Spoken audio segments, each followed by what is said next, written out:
Howdy y'all, Dr. Groovy, still somehow going today. Still got the same shirt on. Felt like just doing another lesson, so yeah, I've went up around the clock and I've been up about 30 hours now for some reason. Who knows? Um, anyway, so today I just wanted to go across with you about playing with a couple guitar players, whether it's in a band situation or, as I'm going to talk about now, which is the most probable situation, just you and a buddy both have guitars and you both want to just kind of jam around together. Somebody might sing, somebody might not. Doesn't matter if you're just sitting around the Super Bowl, you're both playing. The main thing I want to get across and then teach you is never do ever, unless they just don't know what they're doing, never will you see two guitar players, again, unless they're just don't know what they're doing, they don't ever play the same thing. Okay? It's just not the way music is constructed. Okay? So, not only will they not play the same rhythm at the same time, they will not play their chords in the same position. So we will have different what's called voicings, where if you have, let's just get this here down on the guitar and make it happen. What do you think? Get down on this little black paisley telly thingy. Okay, so always love being my own camera crew. So here's going to be our backing track that I put in on the acoustic in A, D, A, E.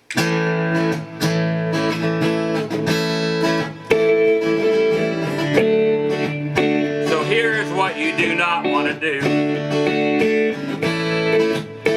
You do not want two of you playing this. It's just a mess.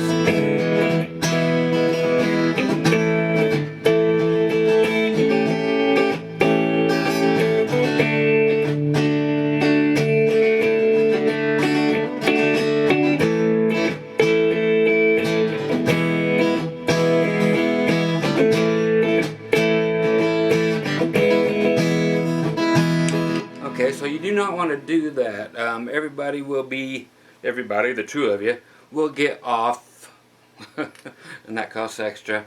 But to avoid you guys not making the exact same strums, because there will be variations and stuff, especially if somebody is singing, and it's just going to be all over the place. It's just not the way to play. Never has been, unless you're just drunks and you don't care. Okay, so this is just a 20-minute lesson on how to approach this.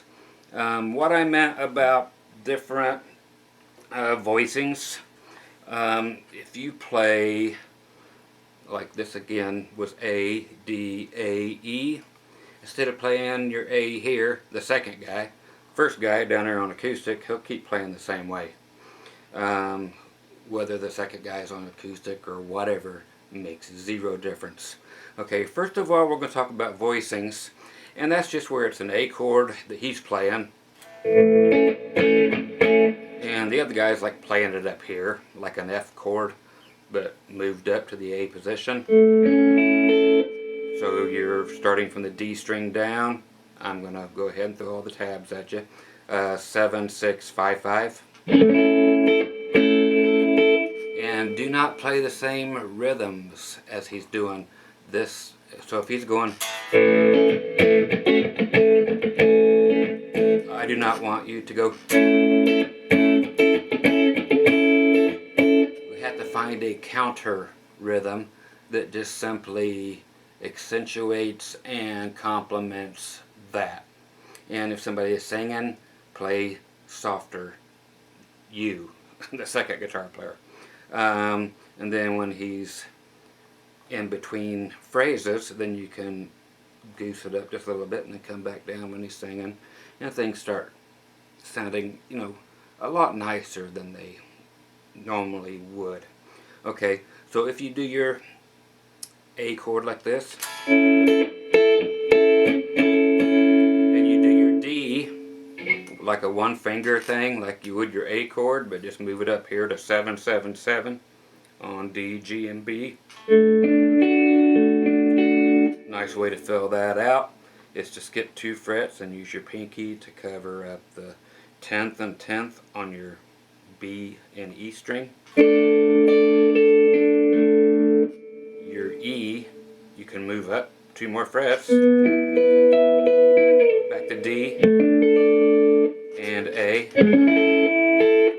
Or another way, a nice way to get an A is, I just want to get a few of these different positions for you. After E, you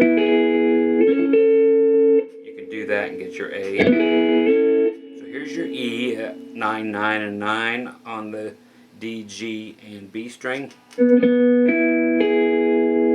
Or, and then to land back on A, we simply put our ring finger on the D string at the 11th fret. And then we cram our middle finger towards whoever we have a problem with that day. Now she goes right there on the 10th fret on the B string, so it's a nice sounding little transition. Okay, you'll hear this probably in like the Doobie Brothers thing.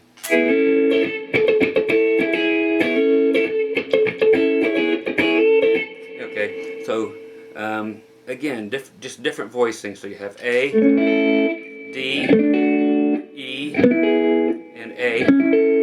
You can even do this A that is shaped like an F. Bring it all the way up here, just to use your high E string as reference. And we're looking, there's D, so you're looking at 10, 10, 10, 11, 12. Move it up 2 frets, so you got 12, 12, 13, 14. There's E. Then flatten out your ring, or your ring finger. You're back to A again. So those are just different voicings. So enough with that. I'm just going to play along with this, do a few different ideas, and you can see how this is going to kind of go together. Then I'll do a few other things just to give you ideas of how to counterplay against the main rhythm. Again, don't try to play the same rhythm. You want to play something totally different than what's going on, but something that does not detract from it. It just simply benefits the entire song. Okay, so here we go, and I will do different things with those different positions that I showed you. So it's like 2 different voicings of each chord that I showed you there. Here comes the rhythm.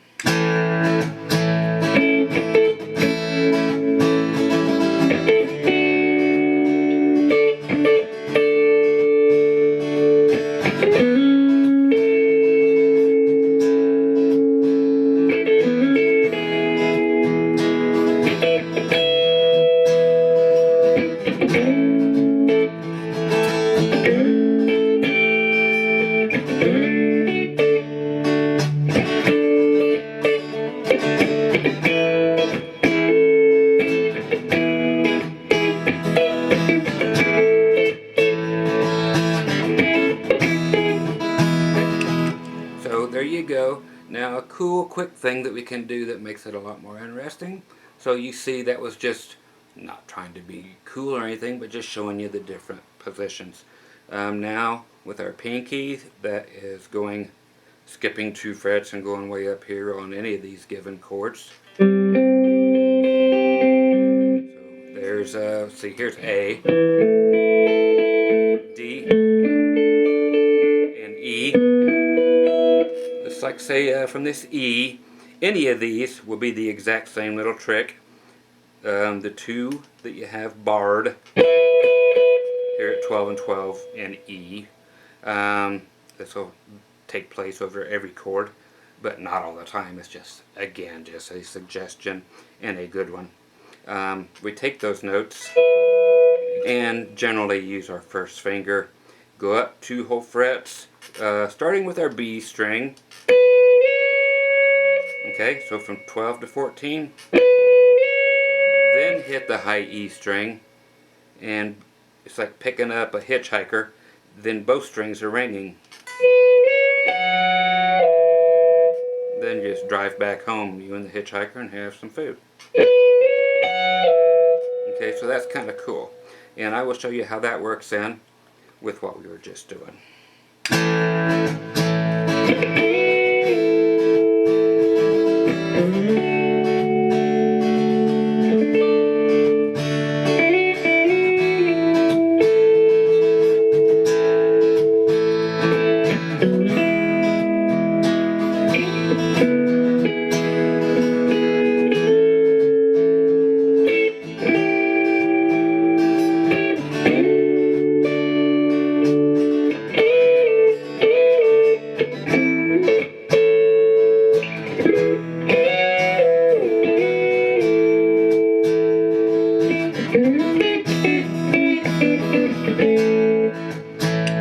Okay, so there's that kind of thing you can do.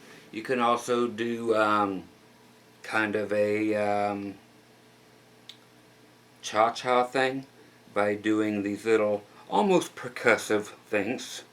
Again, I'm going to use this A shape, just a single finger thing covering, again, the D, G, and B strings. And you need to mute a lot with this part of your palm. It's like a way back here by the bridge. And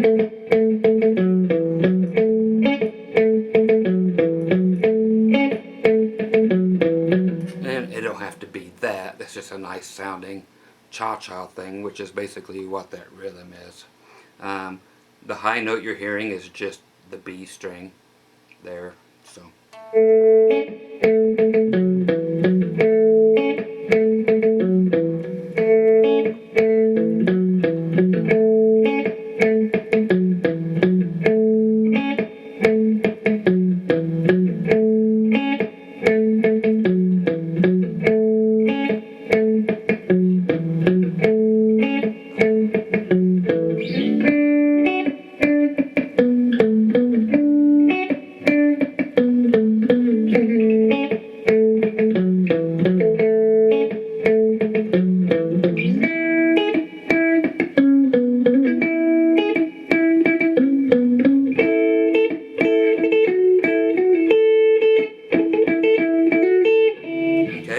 So that's one. I'll just kind of show you over part of this, how that just can fit in.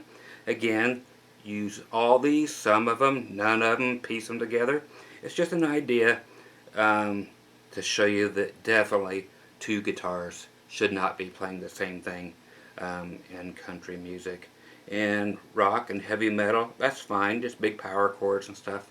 But later on they get more interesting musically, as anybody would, and they'll do the same thing, find different voicings and so forth. Okay, so here comes that little clickety clickety stuff to give us a little bit of a cha-cha feel.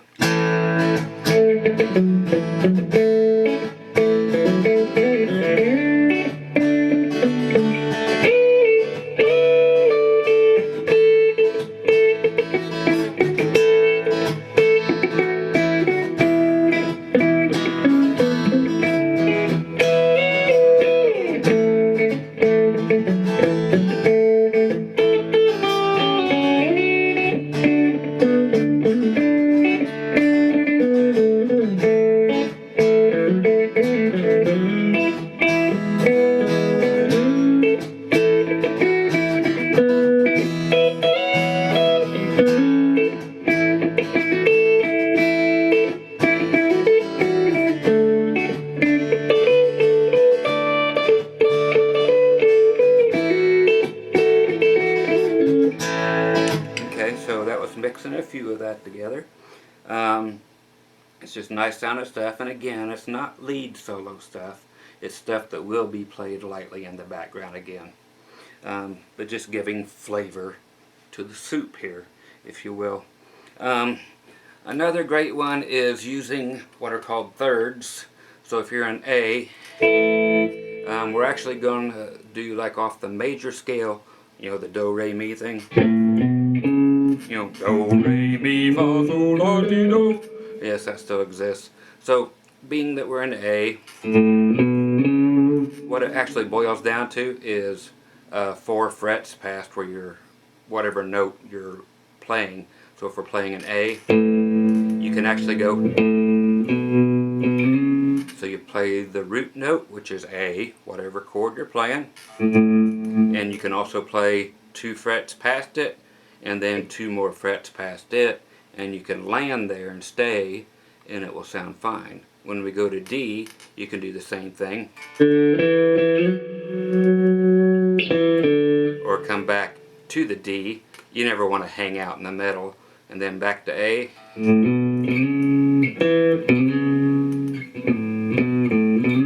See what I did there? Open 2, 4, then I kind of went to the D string, 2nd fret, just to pick up a nice melody, then right back to there, and then,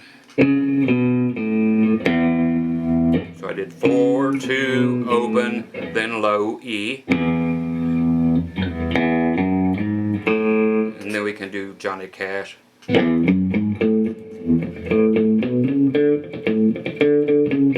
But the same walk up, you're in E, so exactly the same as the others. Open, 2, 4, then right back to A again. Something like that would be nice because it would fill out the bottom end since there's like no bass going on. So something like that I will incorporate now and do a couple of the other things.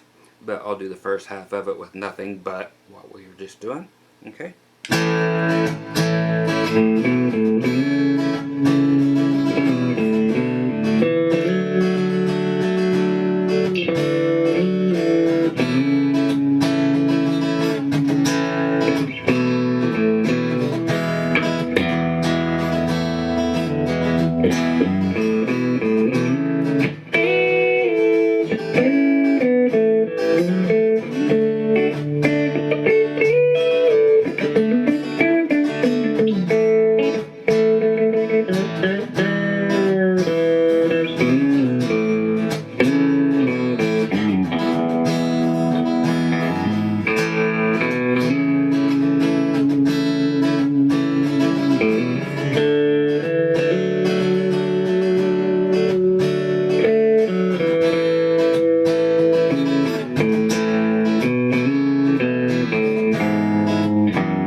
Okay, so there you go. It's just a few things to get us doing something other than what the other guitar player is doing. It separates them and everything sounds bigger. It's almost like there's a flipping band there. And again, if you're doing these percussive little, it's almost like back when Johnny Cash used to put, you know, paper or a card or whatever between the strings and do that kind of stuff. You can always do that too, just add some drums. Okay, so it's that kind of thing you want to keep in mind. You can even do what's called a whole note. This will be the last thing I do because it's just a quick starter, and I'll do more of this. Play whole notes just in a different place. So those variations, and like this.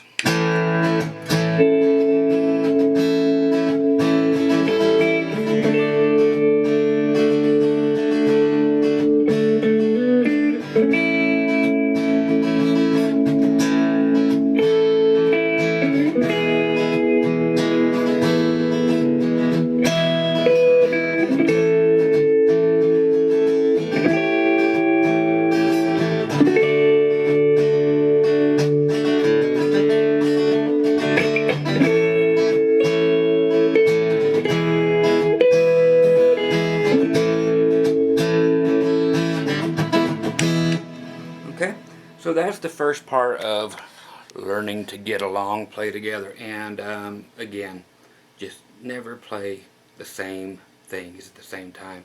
Um, that's kid stuff. So this is just phase one of teaching you to separate from each other but make the music sound twice as good by something as simple as that. Okay, so next time I'll give you a whole lot more to do with counterpart playing so that, you know, keep you guys separated at birth like you should be and not doing the same thing. Okay, once again, Scott Grove, Dr. Groovy, groovymusiclessons.com. Head over there. Hundreds of free lessons now over there. Check out what's for sale too. I gotta eat. Talk to you guys soon. Bye bye.